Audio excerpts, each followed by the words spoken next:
नमस्कार, मैं सुमित और आप देख रहे हैं सियासी हिंदुस्तान। राजस्थान में इस साल विधानसभा चुनाव होने हैं, मगर दोनों पार्टियों में नेतृत्व का असमंजस फिलहाल बना हुआ है। हालांकि चुनाव में मात्र 10 माह का समय शेष रहा है। इसको लेकर बीजेपी और कांग्रेस दोनों में वर्किंग शुरू कर दी है, मगर इसके बावजूद दोनों पार्टियों में नेतृत्व स्तर पर स्थितियां साफ नहीं होने में पार्टियों में अंदरूनी स्तर पर असमंजस और खींचतान बनी हुई है। इसका स्तर दोनों ही पार्टियों में कार्यकर्ता तैयारियों पर देखने को मिल रहा है। कांग्रेस में सीएम की कुर्सी को लेकर अशोक गहलोत और सचिन पायलट के बीच जगह हो चुकी है। दोनों की यह लड़ाई जुलाई 2020 में हुई बगावत के बाद लगातार चल रही है। वहीं 25 सितंबर 2022 को हुआ इस्तीफा पॉलिटिक्स के बाद यह और गहरा गई। इसके बीच गुजरात हिमाचल चुनाव, भारत जोड़ो यात्रा राजस्थान से गुजर गई, मगर आलाकमान ने इस मसले को लेकर कोई निर्णय नहीं लिया। अब तक भी गहलोत और पायलट मसले पर हाईकमान की ओर से कोई स्पष्टता नहीं दी गई।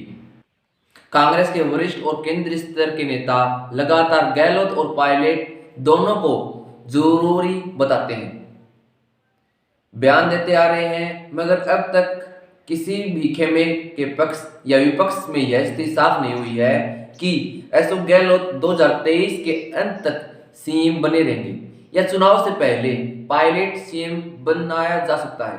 कांग्रेस सूत्रों का कहना है कि पार्टी इस असमंजस के हालातों में ही खुद को सबसे बेहतरीन स्थिति में देख रही है। कांग्रेस में ऊपरी स्तर के खींचतान और असमंजस की स्थिति का असर निचले स्तर के नेताओं और कार्यकर्ताओं पर पड़ रहा है। चुनावी साल में टिकट मांगने से लेकर जिम्मेदारियों को लेकर नेता असमंजस में है। ऐसा इसलिए क्योंकि कार्यकर्ताओं को अब भी ऐसा लगता है कि सीएम बदल सकता है। वहीं अगर सीएम नहीं बदला है तो प्रदेश अध्यक्ष यानी कैंपेनिंग कमेटी के चेयरमैन का पद पायलट खेमे के पास जा सकता है। ऐसे में कार्यकर्ता चुनाव से लेकर ग्राउंड पर अपना अप्रोच तय नहीं कर पा रहा है। इसी तरह बीजेपी में भी नेतृत्व को लेकर स्थितियां साफ नहीं है। कार्यकर्ता अपने मैंडेट को लेकर क्लीन नहीं हो पा रहा है। आगामी चुनाव को देखते हुए बीजेपी में सीएम के चेहरे को लेकर पहले से ही काफी विवाद चल रहा है। पूर्व सीएम वसुंधरा राजे, केंद्रीय मंत्री गजेंद्र सिंह शेखावत, प्रदेश अध्यक्ष डॉक्टर सतीश पूनिया, नेता प्रतिपक्ष गुलाब चंद कटारिया सहित कई दावेदार हैं। ऐसे में ये माना जा रहा है कि बीजेपी बगैर चेहरे के मैदान में उतरेगी। प्रदेश अध्यक्ष को लेकर भी स्थिति साफ नहीं है। सीएम के साथ साथ बीजेपी में अब प्रदेश के मुखिया को लेकर भी स्थितियां साफ नहीं हो रही हैं। प्रदेश अध्यक्ष डॉक्टर सतीश पूनिया का कार्यकाल दिसंबर में पूरा हो गया है। इसके बावजूद ना तो उन्होंने एक्सटेंस दिया गया है, ना ही प्रदेश अध्यक्ष के लिए चुनाव की कोई प्रक्रिया हुई। ऐसे प्रदेश अध्यक्ष को लेकर बीजेपी का एक खेमा स्पष्ट नहीं है।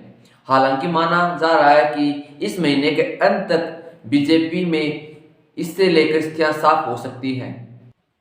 बीजेपी में अनिश्चितता का असर ग्राउंड पर देखने को मिला। इस वजह से अंदरूनी स्तर पर खेमेबाजी बीजेपी में हावी है। हाल ही में जन आक्रोश यात्रा में भी यही देखने को मिला। शुरू में रथ यात्राओं में भीड़ नहीं आई, उसके बाद जनसभाओं में भी ऐसा कुछ देखा गया। संगठन ने इसकी रिपोर्ट मांगी। बीजेपी के नेताओं का कहना है कि आज हर व्यक्ति केंद्रीय संगठन से स्पष्टता चाह रहा है, ताकि उसे पता हो कि किसके नेतृत्व में काम करना है।